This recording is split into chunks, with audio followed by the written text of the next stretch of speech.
Tolentino, gracias por esa información, vamos a estar atentos. Y nadie me controla, una carrera increíble en el Senado de Puerto Rico, en la política de Puerto Rico, y hoy viene a hablar sobre todo eso que vivió y también sobre un nuevo libro que tiene por acá. Nos acompaña el ex senador y expresidente del Senado, Orlando Parga. Buenos días. Gracias. Buenos días. Gracias por invitarme. Bienvenido en la mañana, gracias por estar aquí. Señor Parga, ¿en algún momento usted sintió que alguien quería domarlo?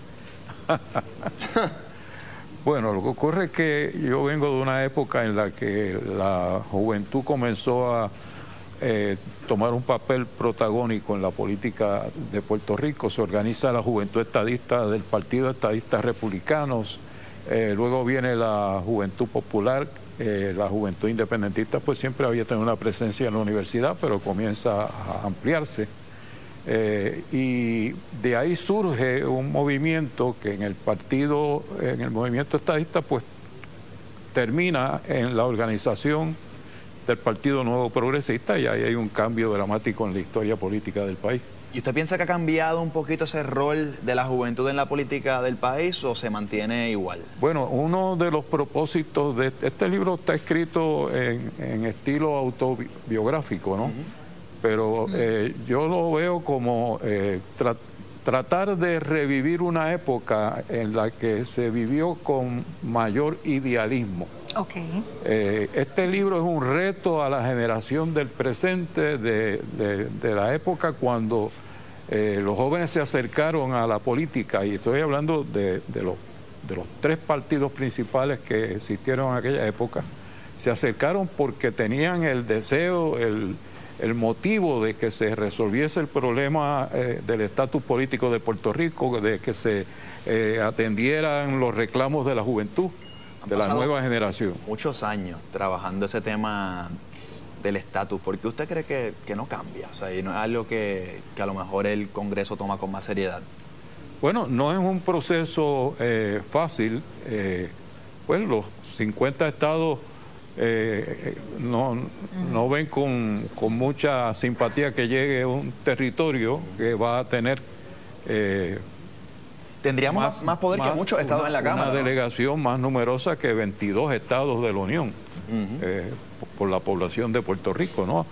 Y por el hecho de que no es únicamente los que estamos viviendo en la isla, hay más puertorriqueños viviendo en la estadidad ahora mismo en los 50 estados de la Unión que los que quedamos acá en el territorio. Usted menciona que este libro es como para un llamado, un despertar a la juventud actual que está involucrada en la política. ¿Cómo usted la define?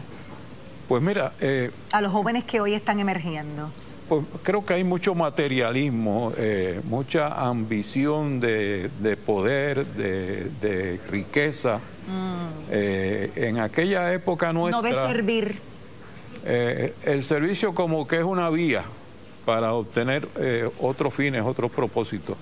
En la época que aborda este libro, lo que se buscaba era cómo adquirimos poder para solucionar el problema del estatus, para solucionar los problemas económicos, para tener una mayor presencia en la toma de decisiones fundamentales, de que se atendiesen los reclamos de esa nueva generación que estaba emergiendo.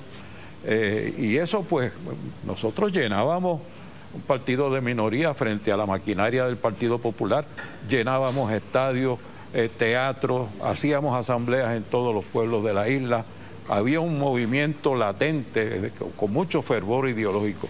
Y usted estuvo una época en el Senado de Puerto Rico donde luego decide postularse como candidato independiente fuera del Partido Nuevo Progresista. ¿Eso es un mensaje que usted envía en algún momento para no irse siempre con el ideal del partido cuando va contra su ideal? No, el ideal no varió. O sea, yo he sido estadista desde que tengo uso de razón, y en ese momento histórico que tú hablas de mi último cuatrenio en el Senado, eso se aborda en el próximo libro, ¿no? Porque este es el tomo 1, esto está ubicado en la década de los 60, el próximo es de mi participación como miembro del Senado de Puerto Rico, y ese episodio de Los Auténticos, donde pues nos rebelamos contra una decisión que fue dictatorial, fue arbitraria, iba en contra de todos los principios democráticos. Un partido estadista que quiere unirse a Estados Unidos, comportándose, pues lamentablemente en aquel momento se comportó como si fuéramos una dictadura latinoamericana. ¿Y usted piensa que a lo mejor en la política actual se han perdido esos valores que usted tuvo para ir en contra de posturas como esas? Bueno, creo que han pasado a un segundo plano y hay que revivirlo. Yo recuerdo que la hoy gobernadora Jennifer González, cuando estaba en campaña de primaria, decía que el PNP tenía que volver a sus raíces. Pues hay que hacerlo. Definitivamente hay que volver a aquella época de los 60, cuando el idealismo, los principios, los valores, cuando la corrupción era anatema, era una lucha constante en contra del gobierno del Partido Popular, que había estado muchísimos años en el poder. Hay que volver a esas raíces. Orlando, cuando este lector cierre esa última página, ¿qué usted quisiera dejar en él? La inspiración para que otra vez se vea la política como una vía de alcanzar ideales y principios y hacer un mejor país. No para hacerse más poderoso necesariamente. Ni para hacerse rico, ni para aprovecharse del poder para fines que no son los más altruistas. ¿Y usted piensa que se puede regresar a esa generación indómita? Definitivamente el espíritu está ahí, el problema del estatus sigue ahí. Hay que enfocarse y concentrarse en atender esos problemas que son los más urgentes que tiene Puerto Rico. ¿El problema del estatus cree que se resuelva? Se resolverá en su momento. Yo he dedicado la vida entera a buscar, por lo menos, creo haber ayudado a dejarlo adelantado, pero corresponderá a las próximas generaciones tomar la decisión final. Pero hay mucha gente que dice, es que hay otros asuntos más importantes que atender, pero ¿será que si atendemos el del estatus se resuelven estos otros? Y todos giran alrededor de los derechos que no tenemos. Nos gobierna un presidente que nosotros no elegimos. Nos legisla un Congreso donde tenemos la representación de un delegado que cuando llega la hora de votar se tiene que sentar porque no puede votar.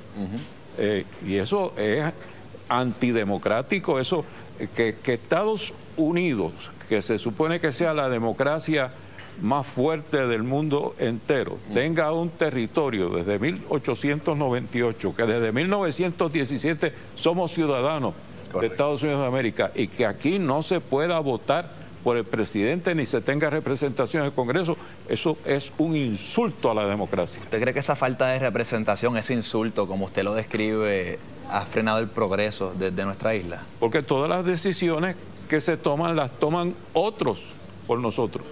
Ahora mismo, los que están reciben el beneficio del PAN, pues ahora mismo una decisión tomada por el presidente de Estados Unidos, cortarnos, los dejó en blanco. ¿Y qué tenemos nosotros que decir sobre eso? Sin duda repercute. ¿Dónde podemos adquirir este libro? Este libro se presenta mañana en la Biblioteca Carnegie de San Juan a las 7 de la noche. Luego se harán otras presentaciones en otros pueblos de la isla, pero mañana a las 7 de la noche lo presentamos en la Biblioteca Carnegie. Está a la venta en la librería Norberto González, en el Laberinto en el Viejo San Juan, en el Candil en Ponce, en todas las librerías del país. Generación Indómita, me encanta hablar con gente como usted, firme. Muchas gracias, muchas gracias. Ha sido un gusto, de verdad, por tenernos aquí en la mañana y ojalá que ese deseo que usted tiene para la política en Puerto Rico se transforme y se convierta en eso.